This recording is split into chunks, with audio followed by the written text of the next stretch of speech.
Oi, pessoal! Estamos aqui terminando a live sobre duas tradutoras, a visão de duas tradutoras de Emma, da Jane Austen. Emma é essa garotinha aqui, representada por essa bonequinha dessa amigurumi, que é uma inspiração do filme de 2020 da Emma. E eu só queria encerrar, não sei se a Júlia vai voltar, mas eu queria agradecer a todos vocês por estarem aqui conosco nessa live. E agradecer principalmente todos os que vêm aqui, os que não conhecem Jane Austen, passam a conhecer e gostar, aqueles que já são fãs de longa data, aqueles fãs que estão aqui comigo há quase 50 lives. Eu tô comemorando hoje, vou até pegar aqui, ó, 50 lives, e a gente tá comemorando essas 50 lives. Só foram possíveis porque vocês estão aí do outro lado, porque vocês estão contribuindo para que essas conversas sejam frutíferas. Todo mundo dá feedback aqui nos inscritos, todo mundo dá feedback posteriormente lá no YouTube também. E é para isso que existe esse canal, para que a gente divulgue Jane Austen, suas obras, para que a gente coloque essa escritora também como uma escritora não só de romances, de historinhas de amor, que algumas pessoas por ignorância acreditam que sejam historinhas água com açúcar. Jane Austen está muito longe disso. Eu faço desse restinho de live a minha reivindicação aqui por uma leitura mais aprofundada da Jane Austen, para que vocês conheçam sempre um pouco mais, quero dizer, sobre essa escritora, para que vocês tenham essa dimensão, o quão valorosa é a opinião de mulheres dentro da literatura. E esse apagamento de escritoras, tanto inglesas quanto brasileiras, do século XIX, vai ser mudado, está sendo mudado a partir de grupos de pesquisa, a partir de pessoas que estão interessadas em divulgar o que essas mulheres escreveram, tanto aqui no Brasil quanto no exterior. A gente tem aqui, a título de curiosidade, tá, gente? Já vou falar, tá, Denise? A título de curiosidade, a gente tem aqui no Brasil o grupo, aqui na UFMG especificamente, o grupo Mulheres em Letras, e no Cefet Mulheres na Edição, que trata justamente de resgatar os escritos dessas escritoras do século XIX, XVIII, XX, de colocar a voz das mulheres de volta ao cenário, porque existe esse apagamento histórico da fala, do discurso das mulheres ao longo dos tempos, porque a gente percebe que os livros não são reeditados, os livros sequer são de conhecimento da população de um modo geral. Por exemplo, eu posso citar aqui a Hannah More. A Elizabeth Gaskell, ela é muito pouco conhecida aqui no Brasil, pelo menos.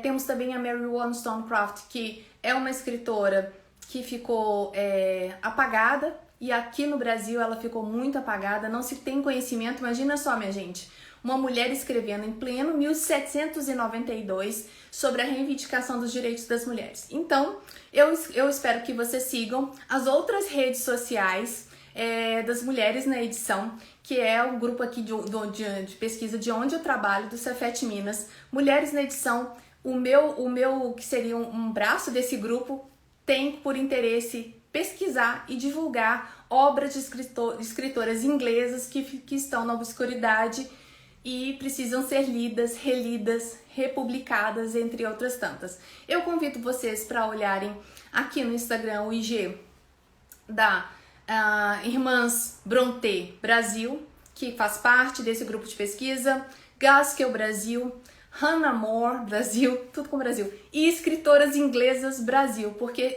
tem até o WordPress, tem um blog que a gente vai começar a partir do segundo semestre, colocar informações sobre essas escritoras, e são meus alunos que estão fazendo essa iniciação científica a partir da literatura de autoria feminina.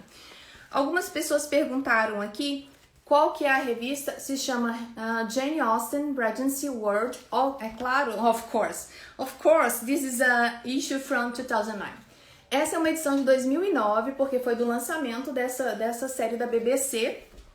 E por esse motivo trouxe essa adaptação, que é a minha favorita. Eu vou deixar aqui um pouco.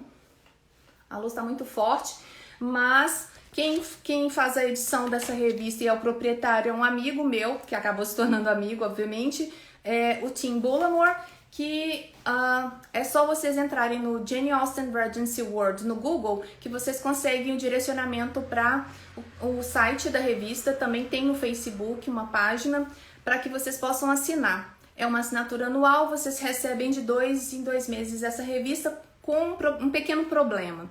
Aqui no Brasil demora a chegar quase um mês. Então, por exemplo, essa edição aqui, que é a edição de novembro, dezembro, eu recebi muito provavelmente em dezembro de 2009. Tem essa questão da distância e principalmente durante a pandemia está se mantendo essa média aí de um mês para chegar a revista. Mas como ela é bimestral, coloco no post sim, posso fazer até uma publicação específica para essa revista, que inclusive já me cedeu espaço algumas vezes, já fui guest writer, guest essay dessa revista, e tenho o maior prazer de divulgar o trabalho que o Tim Bullimore passou, quando ele passou a exercer como editor. Ele é jornalista do The Guardian, e entre outras ele escreve aqueles obituários. Ele tem até algumas premiações por ter escrito obituários. Deixa eu só ver aqui uma pergunta de colocar no IG, depois sim, coloco. E a revista se chama Mama Literária. A revista que eu tô falando é essa daqui, olha, Jane Austen Regency World, ok? Pra quem não conhece. Esse formato é muito bacaninha, porque as primeiras edições que eu tenho, não tem todas, obviamente, ela é no formato A4, um formato, coincidência e audácia aqui, né? Arrasa quarteirões. É uma revista num formato diferenciado, tá bom? Eu queria, como a nossa live, a Júlia não voltou, mas eu queria chamar a atenção para vocês que essa daqui é a minha tradução de Emma. É a tradução que eu fiz para Martin Claret há alguns anos. Ela já tá na 4ª edição, porque a primeira edição ela veio com essa capa aqui, ó. Olha eu fazendo maior merchan. Ela veio com essa capa, que eu tive o prazer de escolher todas as capas dessa coleção e escrever o resumo da contracapa de cada um dos livros da Jane Austen, traduzir apenas Emma para Martin Claret. E como a Mariana tá aqui, eu vou falar vou falar para vocês uma coisa que a gente conversou nos bastidores sobre questão de traduções. Melhor tradução, minha gente, é aquela que você se sente bem ao ler. Nós temos diversas traduções de Jane Austen aqui no Brasil. Entre elas, a do senhor Roberto Leal Ferreira, não é o cantor, tá bom? Português. É um tradutor muito gabaritado, que traduz, inclusive, ele é da USP, ele traduz livros, inclusive, teóricos na área de letras, e a outra é a Alda Porto, que traduziu o Mansfield Park. Então, quando vocês quiserem escolher os livros que vocês desejam ler, acho que a pergunta que vocês têm que fazer é a seguinte: vocês querem uma tradução mais contemporânea dos nossos dias, com uma linguagem não facilitada, mas com uma linguagem tranquila? Ou vocês querem uma tradução super renomada, mas que foi traduzida há 80 anos? Tem que se fazer essa pergunta, porque temos traduções excelentes, como a do Lúcio Cardoso, que tem 80 anos. Mas ali, para o leitor mais jovem, ou para o público mais jovem, que não gosta, ele tem bastante floreio na linguagem dele e, por que não dizer, alguns preconceitos que são provenientes das pessoas, que as pessoas usavam sem pensar. Então, a gente não pode dizer, por exemplo, numa tradução, que eu não vou citar de quem, que é a tradução, o tradutor imprimiu na tradução dele a visão dele preconceituosa do mundo ao dizer que Jane Austen era uma pessoa obscura e que não tinha atrativos físicos, ou seja, isso não diminui em nada a qualidade da Jane Austen, mas aí o tradutor coloca isso, e se quem não conhece a Jane Austen vai falar assim, não, pra que eu vou ler? Ela é feia, o que tem a ver a beleza com a capacidade de escrever? E outra coisa, a gente não sabe o rosto da Jane Austen, certo? A gente não sabe, não dá pra interpretar se ela era bonita ou se ela era feia. E tem também outras coisas, outras marcas que a gente deixa no nosso discurso. Eu, como profissional da área de letras, não é necessariamente a minha pesquisa, né? Eu não faço análise do discurso diretamente, mas a gente imprime o nosso jeito de pensar, na linguagem que a gente usa, inclusive na tradução. Então tem tradução aí que fala denegrir a imagem do fulano, e esse termo é extremamente complicado de ser usado na atualidade. Então, há que se fazer, a gente tem que ponderar quando a gente vê esses termos, tá, gente? Porque eu tô conversando aqui com vocês, mas foi uma conversa que alguém me chamou no privado sobre essa questão de ter palavras preconceituosas nas traduções. E isso é um problema. Deixa eu ver só o comentário que parou aqui. A Jane está dizendo que é altamente questionável essa questão, mas isso reflete muito a atualidade, a experiência que a pessoa tinha naquele momento de vida e do Brasil, inclusive a história, né, do Brasil. A gente tem uma tradução da Raquel de Queiroz, de Mansfield Park. Raquel de Queiroz é uma escritora sensacional aqui do Brasil, mas devido ao contexto histórico que ela viveu, que era a era Getúlio Vargas, na tradução que ela fez, ou possivelmente nas traduções que ela fez, ela teve que imprimir, ela teve que tirar todo tipo de estrangeirismo das suas obras. Por exemplo, lá em Mansfield Park, ela fala que os personagens dançaram quadrilha.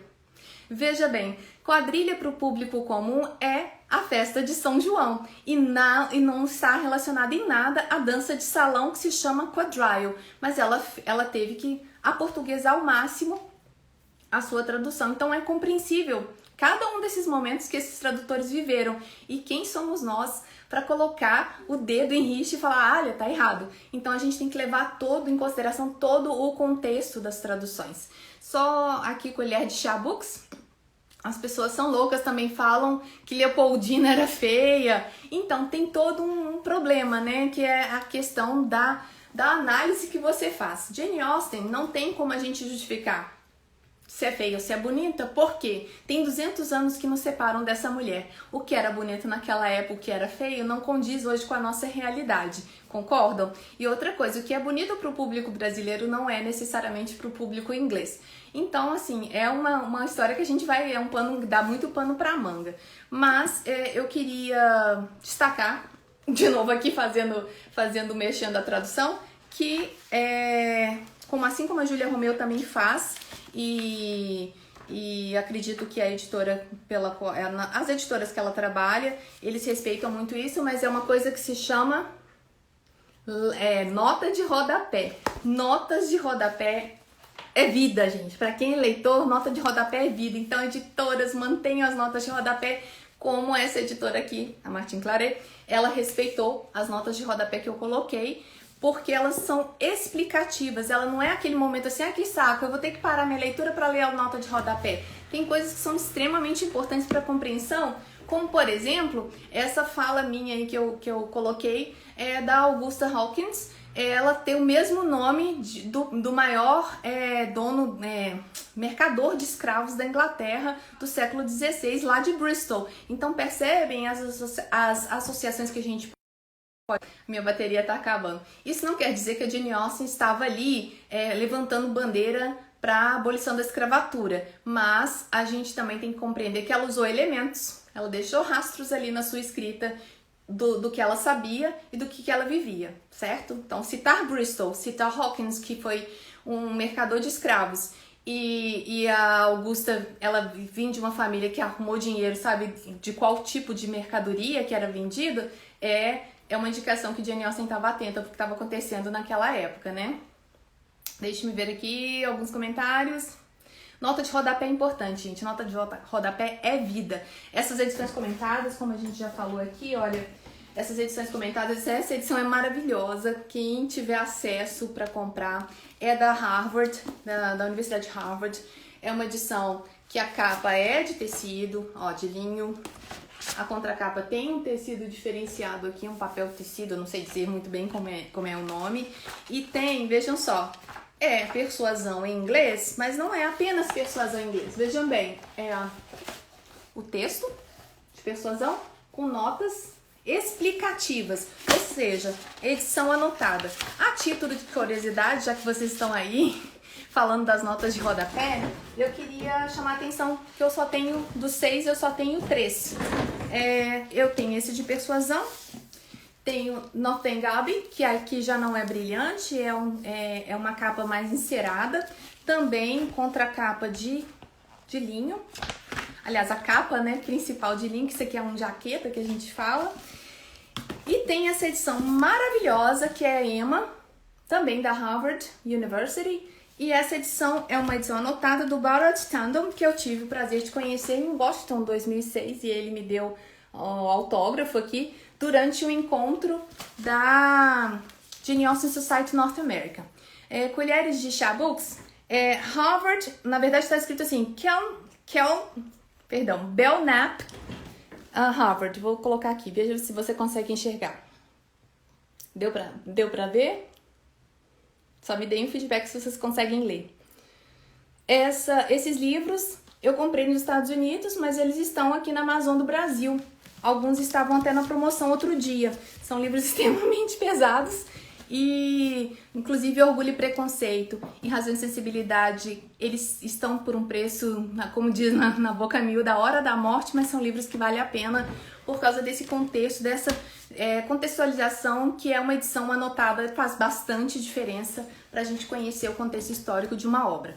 Eu deixo com vocês a possibilidade de vocês fazerem mais perguntas, senão a gente pode encerrar, porque era só um agradecimento, porque o vídeo foi cortado, né, abruptamente, porque acabou o meu tempo com a Júlia.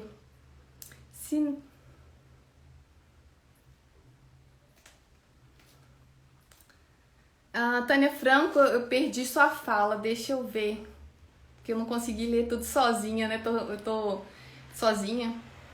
Sim, é justamente a nota de rodapé para a gente compreender o contexto que as obras foram escritas e principalmente a questão cultural, social da Inglaterra daquela época, porque a gente não é especialista em história, talvez nem mesmo um professor de história tenha tanto conhecimento específico, tão minucioso sobre a sociedade inglesa daquela época. Então essas edições anotadas tem de várias editoras, essa que eu mostrei aqui, que é uma edição gigantesca, olha, em relação ao meu rosto, em relação à minha mão, e eu tenho mão grande, tá? É uma edição muito vantajosa por essa questão de aprofundamento, tá bom? No mais, pessoal, você gostou do filme? Eu gostei sim do filme Emma, gosto muito daquela cena que não existe no livro, que é o pai da Emma pedindo para que sejam colocados aqueles biombos, né, para poder dizer ele que é porque tava ventando, ele tava vindo uma rajadinha de vento que podia ser prejudicial para a saúde dele, mas na verdade ele queria que a Emma e o Knightley ficassem sozinhos. Essa cena que não tá no filme de 2020 e não está no livro, é uma cena muito bonitinha. É aquela cena ali que, e aí agora, já que eles estão sozinhos, entre aspas, o que vai acontecer? E existe a iniciativa ali da Emma Woodhouse, dar um beijinho, um selinho nele. Eu achei aquela cena muito bonitinha. Foi aí que eu olhei pra minha filha e falei assim, como não gostar desse casal? Como não shippar, né? A versão da Jane Austen que eu mais gosto, de Emma, obviamente, né? Cadê? Meu Deus, fiquei perdida aqui em meio a tantas coisas. A versão que eu mais gosto, meninas e meninos que estão aqui presentes, é essa de 2009 com a Romola Garai e o Johnny Lee Miller. Pra mim, essa é a cena dele se declarando, aliás, aquela indecisão, né, que fica os dois, será que ele tá gostando da Harriet? Será que ela gosta? Será que ela ficou ofendida porque o Frank Churchill tá com a Jennifer Fairfax? Essa indecisão, eu acho que o Johnny Lee Miller, aquele suspiro, sabe, aquela indecisão de o que vai acontecer com a vida dele a partir da rejeição ou não dela, fica bastante evidente ali no rosto e nas atitudes do personagem por meio da interpretação do Johnny Lee Miller. Obrigada, Larissa. Edição do Barrett Tandon, que é pela Harvard. E aí a gente tem esse é o da Emma, né? E temos também da Susan Wolfson, que é o da Abadia de Nottingham, tá bom? Temos também aqui em casa, tá, gente? Porque na internet tem todos para vender. Temos também a Persuasão pelo Robert Morrison, tá? Essa edição é mais brilhante, mas é uma capa maravilhosa. Olha essa personagem, gente. Eu acho que podia fazer uma montagem com esse rosto aqui, porque essa daqui tá muito dramática para parecer com a Adriana, tá? E essa aqui é só o vestido fantástico. Não sei se vocês conseguem ver o detalhe aí. do tecido na pintura, é maravilhoso. Então recomendo que vocês vejam. Eu tenho certeza que essas edições estão lá na Amazon. Procurem pelo, por exemplo, Emma Annotated Edition, edição anotada, porque aí vocês conseguem encontrar. E é da Harvard, ou o primeiro nome que aparece aqui é Belknap, da Universidade de Harvard. Então são profissionais excelentes, como não poderia deixar de ser as pessoas que estão envolvidas com Jane Austen ao redor do globo e pesquisam com seriedade. Bom, pessoal, já estamos com 20 minutos. Eu agradeço vocês. Se tiverem perguntas, manda inbox, manda aqui nos comentários e posteriormente eu posso respondê-los. Muito obrigada pela companhia, muito obrigada pela participação. E olha, sem vocês as lives não existiriam. Então, também parabéns para vocês que estão aqui sempre ou assistem também pelo YouTube. Eu sei que tem gente que não dá para assistir naquele, ao vivo, mas dá para assistir depois no YouTube. Então, minha gratidão e meu respeito, porque leitor aqui é muito mais que bem-vindo. Então, boa noite e até quarta-feira com a leitura coletiva de Orgulho e Preconceito. Um beijo e até semana que vem. Tchau, tchau!